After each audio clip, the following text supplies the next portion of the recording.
Essa aqui é uma das passagens dos evangelhos que conta a ressurreição de Jesus. Passagem que termina dizendo que quando a ressurreição foi noticiada pelas mulheres aos homens que seguiram Jesus durante 3 anos, o que eles entenderam é que aquilo que elas estavam dizendo lhes parecia loucura. Eu vou lhes dizer com toda franqueza, cada um aqui que está me ouvindo. Eu sei que a ressurreição de Jesus se tornou uma coisa tão lugar comum, que deixou de ser aquilo que de fato ela só pode ser. Ela é o maior de todos os milagres que já aconteceu no chão do planeta Terra. Que um homem tenha voltado à vida sozinho, para não morrer jamais, porque outros tantos a gente sabe que foram ressuscitados, mas que de novo pereceram. Esse aqui, que um sepulcro tenha sido aberto, e um homem tenha dele saído, com um corpo que não é mais capaz de morrer.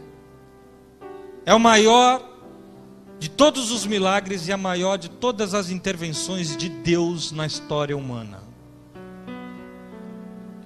E os cristãos reclamam que a sociedade já esqueceu o sentido da Páscoa. Meu filho estuda numa escola de histórico e teor católico, e por isso é que eu, voltando agora da Inglaterra, disse para ele: Lucas, filho, tá feliz no apartamento? Tô. Tá gostando do apartamento novo? Tô. Tá gostando que o papai voltou? Tô. Tá gostando da escola? Não. Tipo, na base do porquê gostaria, mas porque o Lucas não gosta. Falei, mas não é possível que não tem nada de bom na escola, filho. Aí ele, tem sim, pai, tem uma coisa boa. Falei, o que é? As férias católicas. E eu disse, que raio é essa de férias católicas? Pai, eu não sei o que significa. Eu só sei que as férias católicas, nós não precisamos ir para a escola.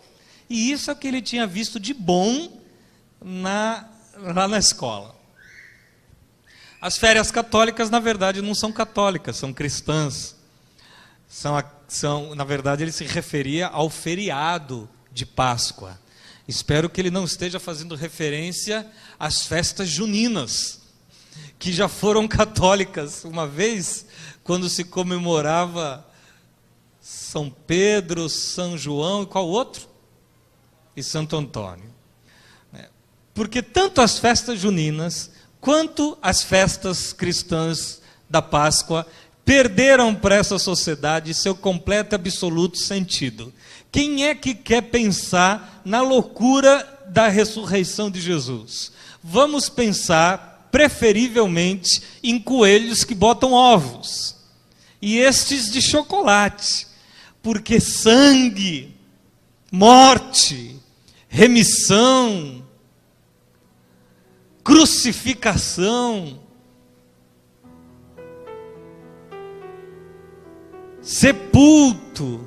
sepultamento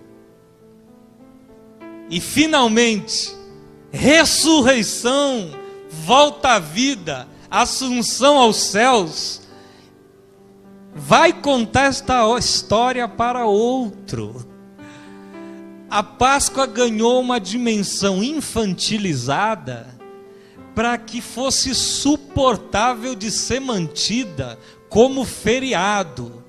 Do contrário, a verdade é essa: as pessoas não acreditam que Jesus ressuscitou. Então não é a sociedade que esqueceu. A sociedade só fez o que lhe cabia. Dá um aspecto capitalista ao feriado, transformar o feriado em mais uma oportunidade de consumo. A sociedade só fez o que lhe cabia. É a mentalidade cristã que deixou de ser cristã e ainda procura no meio dos mortos aquele que vive. Sim, e o que isso tem a ver comigo, com você, gente da caminhada que crê que Jesus ressuscitou? Jesus disse que participássemos da ceia, da Eucaristia, em memória dele. Essa foi a expressão que ele usou na ceia: fazei-o em memória de mim. E aí nós participamos do vinho e participamos do pão, e a gente faz isso recordando-se de que ele morreu por mim e por mim ressuscitou. Aí a gente volta para casa, e depois, numa outra oportunidade, na próxima missa ou culto, na Eucaristia ou na ceia, nós temos de novo o mesmo apelo e desafio: lembrem-se, tragam do passado para o presente e recordem-se do que aconteceu, a fim de que aquele momento eucarístico seja de alguma forma místico, ou mágico, ou diferente, ou de comunhão com aquele que é lembrado como o que vive. Fazer isso em memória de mim.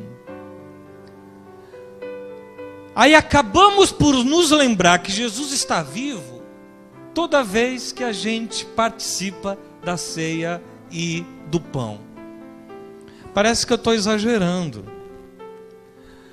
mas a verdade é que a maioria de nós ainda está procurando entre os mortos aquele que vive, pois do contrário nós não estaríamos falando de Jesus no passado. A maioria de nós se lembra das parábolas de Jesus, das histórias de Jesus, do calendário de Jesus, das ocorrências de 2000 anos atrás, das curas de Jesus, dos ensinos de Jesus, e tenta aplicar o que aqui lê, ou o que se ouve, mas trazendo sempre lá do porão do passado a ideia de Jesus como quem visita um museu. Vou ser mais claro, vou tentar. O grande fato da ressurreição de Cristo não é que ele tenha ressuscitado somente, mas que ele hoje viva em mim. Esta é a grande conquista, esse é o grande milagre. Não só Jesus está vivo, como vive em mim. E isso é trazer aquilo que foi feito há 2000 anos atrás, para não nossos dias, mas para a nossa vida e nosso cotidiano. O que eu estou querendo dizer é que Jesus está vivo, e que eu falo com Ele hoje, e que falando com Ele, Ele me ouve, sendo ainda quem era, e responde para mim como respondia aos que eram com Ele interlocutores, e que me ama do modo que expressou amor quando entre nós estava, e que tem para comigo o mesmo vínculo que tinha com seus discípulos, mas hoje e agora, não na ceia, mas no cotidiano da vida. Jesus ressuscitou é uma informação loucura, porque não pode ser provada. Loucura de fé. Mas a maioria de nós traz a fé só até aí. Jesus ressuscitou. Eu queria que você a levasse para um nível mais interior ainda. E queria que toda vez que você comemorasse a Páscoa, não fosse mais para comemorar o fato de que Ele voltou à vida. Não, não mais. Você já passou dessa etapa. Você está agora em outra parte da jornada. Agora a Páscoa não é a ressurreição dele, é a vida dele na minha vida, é ele em mim, É Ele dentro de mim, é Ele vivo na minha vida, é Ele vivo nas minhas mãos, é Ele vivo na minha boca, é Ele vivo na minha mente, é Ele vivo no meu coração. Não é a lembrança dEle viva, não é a memória dEle que não pode ser apagada, não é a ceia dEle que Ele pediu para ser lembrado, não é a foto, o retrato dEle que eu carrego como amuleto, não é a história dEle que eu trago como o meu maior super-herói, é a vida dEle agora em mim. Se Jesus ressuscitou, a grande Páscoa é que Ele vive em mim.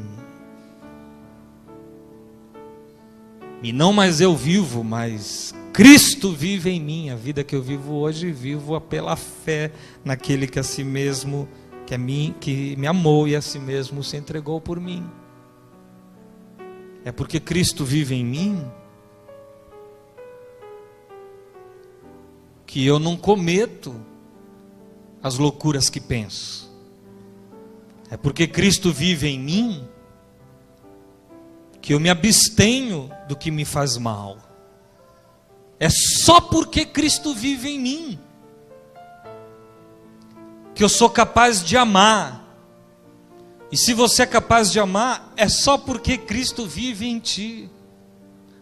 Do contrário, essa possibilidade já nos teria sido tirada, dado o tamanho da semeadura de ódio nesse mundo. Você só se levanta e tem renovadas esperanças porque Cristo vive em você. Você só decide recomeçar porque Cristo vive em você. Você só perde o medo para encarar a enfermidade porque Cristo vive em você. Você só tem fé para vencer a mesma enfermidade porque Cristo vive em você.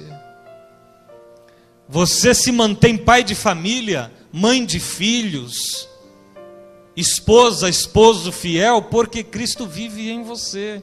Se não fosse as limitações do amor, que o amor que em nós habita por meio de Cristo, nós estaríamos todos feitos suicidas, destruindo as coisas que a cada dia construímos.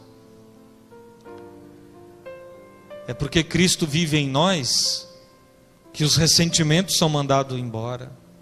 É porque Cristo vive em nós que a mágoa não pode encontrar raiz em nós.